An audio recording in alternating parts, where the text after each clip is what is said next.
Hello everyone, I'm going to show you how to make a copy of the poster/slide that you would like to use. So let's get started. Step number 1.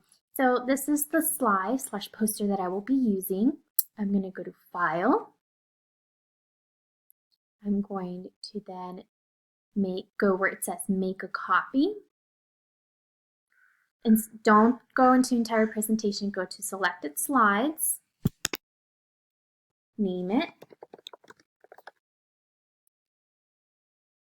Press OK, and it should take you straight to your OneDrive.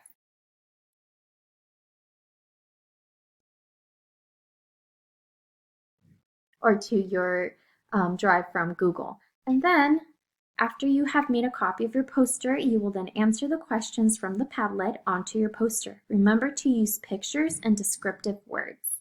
Have fun, everybody!